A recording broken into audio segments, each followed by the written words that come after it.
Bonjour chers amis, cette semaine, Dalida revit sur grand écran avec le biopic qui lui est consacré. Édouard Baird nous entraîne dans une pérégrination nocturne ubuesque pour Ouvert la nuit. Le thriller politique La mécanique de l'ombre nous fait vibrer et les fées de Un jour mon prince sont à la recherche du prince charmant. Bien sûr, quelques brèves et nous évoquerons également les sorties vidéo de la semaine.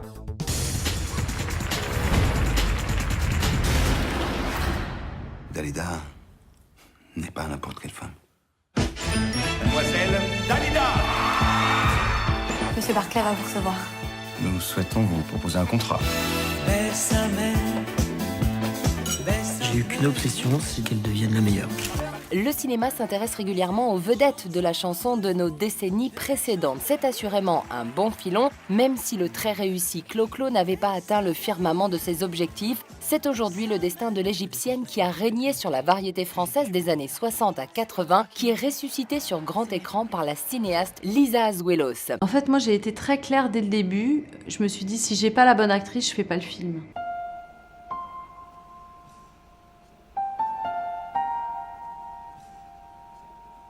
Et à un moment, j'ai eu très peur parce qu'on a commencé le casting en février, puis on était au mois de mai, et j'avais toujours pas trouvé, j'avais vu une centaine de filles. Quand Sveva est arrivée, moi je leur ai fait chanter Je suis malade pour justement qu'elle n'ait pas quelque chose à jouer. Pour moi, c'est pas une chanson, c'est une chanson bien sûr, mais c'est aussi un poème. Il y avait vraiment l'être qui devait transparaître. Sveva, elle nous a fait un Je suis malade d'anthologie. J'ai dit voilà, avec cette fille-là, je peux y aller. Elle s'est levée, elle a pleuré, elle est venue devant moi, elle m'a regardé bien dans les yeux. Je la regardais et je disais Lisa, je suis Dalida. Elle m'a dit je sais. Dans ce moment, tu as commencé. J'ai 34 ans. Pas d'amour, pas d'espoir, pas d'enfant. Vous donnez de l'espoir à des milliers de gens.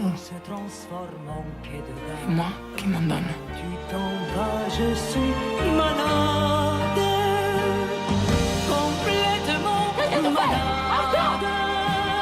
Si la performance de Sveva Alviti est saluée par la critique, le film, de son côté, a moins fait l'unanimité de ceux qui ont eu le privilège de pouvoir le découvrir jusqu'à présent, et notamment l'un de nos journalistes.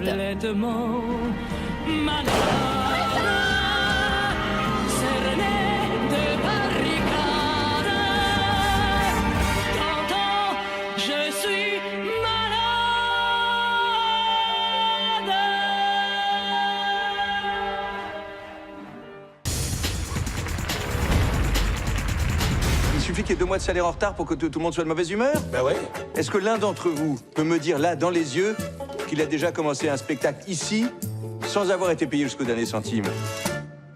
À part toi. Édouard Baird revient très en forme derrière la caméra. Si le trublion de l'audiovisuel a marqué le public par sa prestation, notamment dans les Astérix et Obélix, le voici alors qu'il aborde la cinquantaine joviale à la réalisation de son 3e film. Ouvert la nuit nous entraîne dans les déambulations nocturnes d'un directeur d'une salle de spectacle un petit peu raide financièrement, mais qui croit toujours en sa bonne étoile. Vous n'êtes pas censé aller au théâtre, là, aller récupérer de l'argent déjà d'abord? Oui, bah on y va. Mais, vous aviez rendez-vous avec votre banquier un samedi soir dans un bar? Ah non, moi jamais rendez-vous au téléphone. Non. Je laisse faire le hasard, On moi. ne sait pas si c'est un héros ou un loser magnifique ou un meneur d'hommes. Enfin, c'est ça. Ce que j'aime bien, c'est que ça marche quand même, son système. C'est-à-dire qu'on peut être...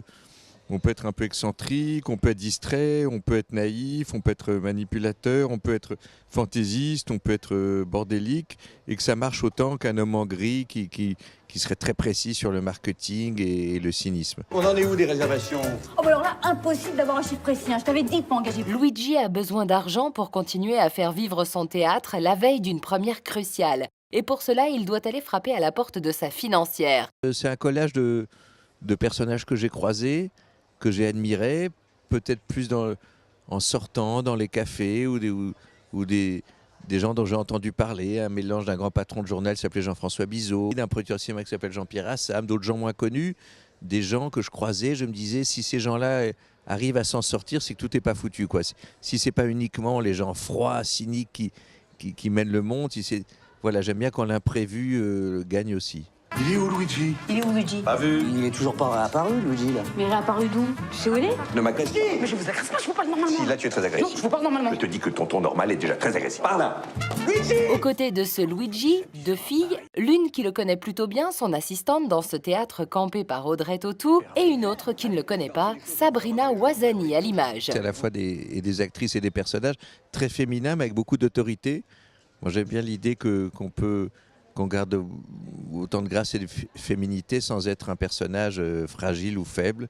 Je ne crois pas que l'idée que les femmes doivent être fragiles pour être charmantes. Et elles sont très différemment, Audrey Tautou et Sabrina Ouazani, elles ont ces deux qualités-là. Et leurs deux personnages, effectivement, moi je crois que c'est un personnage qui ne s'entoure pas finalement tellement de lèche-cul. Il aime bien la confrontation, il aime bien les gens qui lui disent non de temps en temps. Il a une cour de lèche-cul, ce Luigi, il a des courtisans, il aime ça, mais il aime aussi... Il aime qu'on lui résiste et ça l'intéresse. Le danger, le risque l'intéresse. On s'amuse et on prend beaucoup de plaisir dans ce Ouvert la nuit. Un film qui peut sembler atypique et qui nous surprend par son histoire originale et son dynamisme, tout en restant fidèle à l'esprit de son auteur. Mais qu'est-ce que tu m'as pris, moi? Et toi, tu pouvais pas m'en empêcher, non?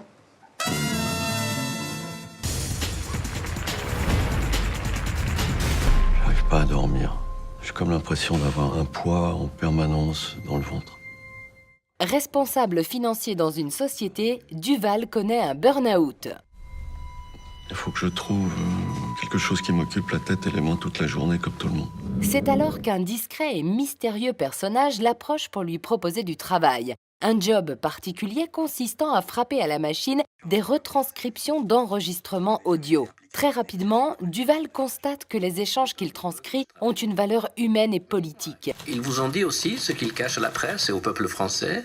Ils vous ont dit qu'ils n'ont plus de contact avec les terroristes depuis plus de 9 mois. Non, n'est-ce pas, Monsieur Labarthe? Tout le monde ne souhaite pas forcément que les otages soient libérés. Il y a des forces contraires. Son directeur de cabinet va vous rencontrer demain. N'insistez pas. En tout état de cause, vous n'aurez pas mieux.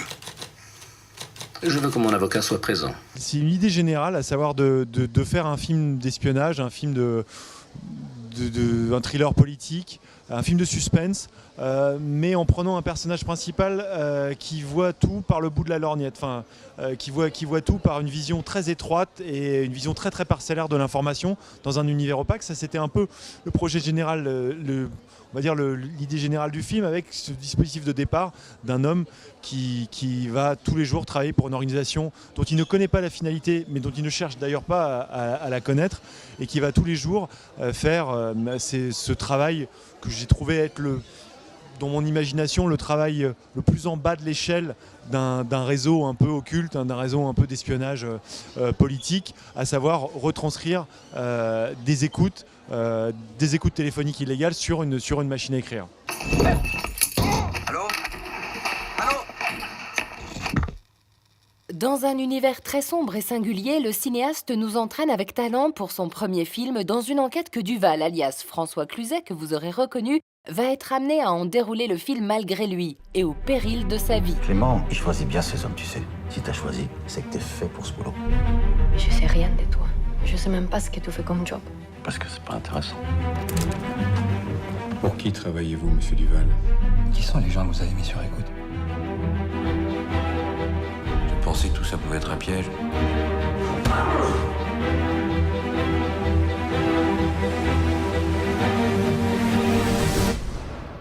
Les gens qui ne connaissent pas leurs limites finissent toujours par créer des problèmes. Vous, Duval, vous connaissez bien vos limites.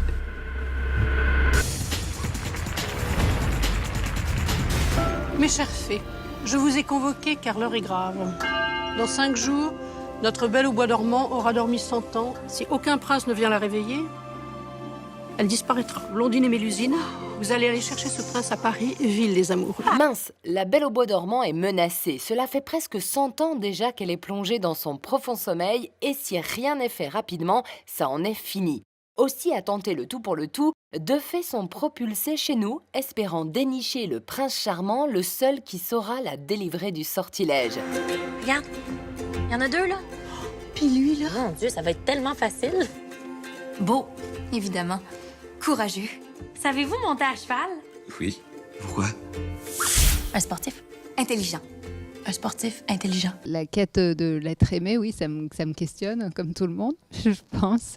Et voilà, donc en relisant cette histoire de cette Belle au bois dormant, je me suis demandé pourquoi dans ma vie ça n'avait pas été aussi simple que pour cette femme. On cherche le chemin pour se rendre aux Champs-Élysées. Amusant et frais, Un jour mon prince joue énormément sur les anachronismes et un humour simplet que l'on a pu voir dans de nombreuses comédies des années 80, sans être dénué pour autant de poésie. Si je m'embrouille, Céline Dion. Je rigole pas avec toi, moi. Retourne sur ton Titanic, là, ou je sais pas quoi. Crois-tu vraiment me faire peur avec ta pauvre baguette? Ce qui me plaisait beaucoup, c'était le charme, la poésie de tout ça. Moi, j'ai pas une passion pour les films de salle de bain, cheveux gras, des trucs comme ça. Ouais. C'est pas mon truc, c'est même pas la peine de me le demander, j'en veux pas. Par contre, être une reine des fées, s'appelait Titania. Oui. Wow, il y a carrément un parc avec des princes. En plus, ils ont des numéros, c'est pratique. De son côté, Pierre-François Martin Laval incarne le Corbeau, le personnage le moins sympa du film. Et ça fait quoi, hein, Pef? Les acteurs adorent jouer des gens pas sympathiques, quoi. Voir des ordures, c'est amusant à jouer. Et enfin, en tout cas, souvent on fait ce métier pour jouer quelqu'un de loin de nous, enfin de vivre un truc qu'on vivra jamais, quoi. Et là, c'est exactement ce qu'elle nous a proposé. Reste 2 jours. Alors on envoie maintenant. Mais si personne réveille la Belle, on va tous crever. Belle au bois dormant? Photo? Non, pas photo, bisous. Comment on va faire? On trouvera jamais, il y en a plus de princes. Puis remets-leur la tour Eiffel.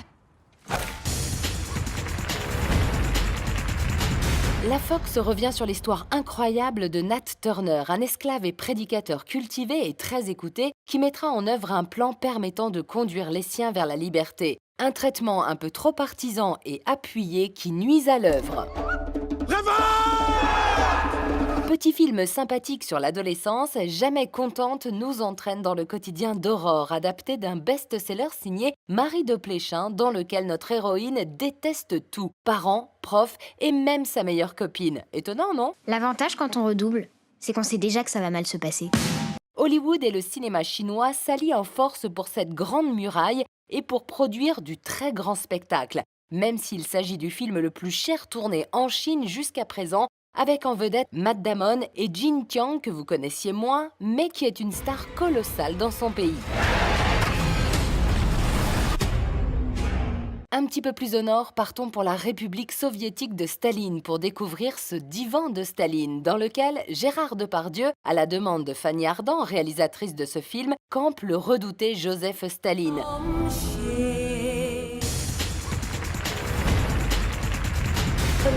La petite brochure contre le racisme. Le sourire. Non, mais c'est bon, on a compris, ça fait 10 fois qu'on le fait. Remarqué à Cannes, d'où il est reparti avec la caméra d'or, Divine sort en vidéo et nous entraîne remarquablement au cœur des quartiers sensibles dans le quotidien de Dounia, pour laquelle quitter son quartier est une nécessité à ses yeux, quitte à suivre le chemin de son amie Rebecca devenue dealeuse. Sa rencontre avec Jiggy, un jeune danseur troublant de sensualité, va bouleverser son quotidien. Je sais même pas comment tu t'appelles.